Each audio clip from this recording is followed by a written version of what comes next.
وجنبنا واهدنا به الصراط المستقيم.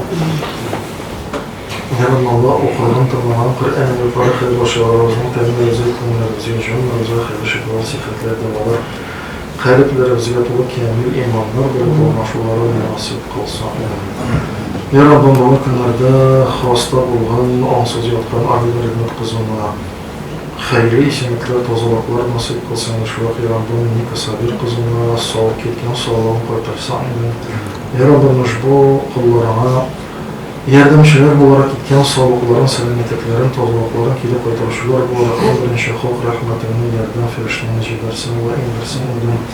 Ya Rabbim ağırışın kalan davalarımızda öz huzurunda müstecab davalarından kalsan indi ağırga sağlıkların koytarıp Aziz doğanları yoluna sağ selamet gelip koyduğuları nasip edip doğanların şoklandırıp özüne ömür gibette bulduğuların da nasip kılsan.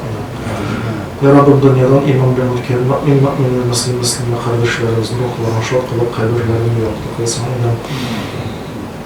Allah'ın berzahı tırmışlarında kabir azaplarından emin kılıp kabir rahatlıklarına yürüştürsen. Yakın başkalarının kabirlerin rahatlarının Kıyamet günlerinin xətli cennet bakşalarından bir bakşa kılsandır.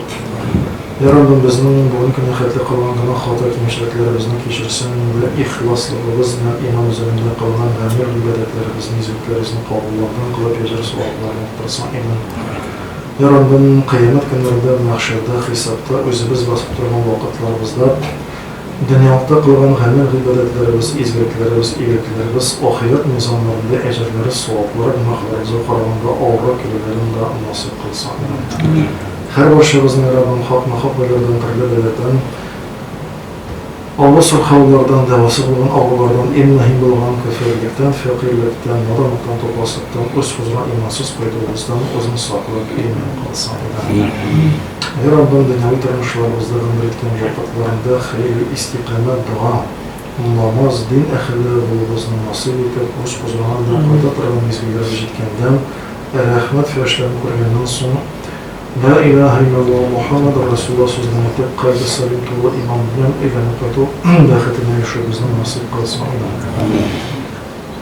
Allahümme Rabbena atina fid dunya hasene ve fil ahireti hasene ve qina azaben nar. ربنا هب لنا من ازواجنا وذريتنا قرة اعين واجعلنا للمتقين اماما وصلى الله تعالى على خير خلقه محمد وعلى اله وصحبه اجمعين برحمتك يا ارحم الراحمين. Очень хорошо.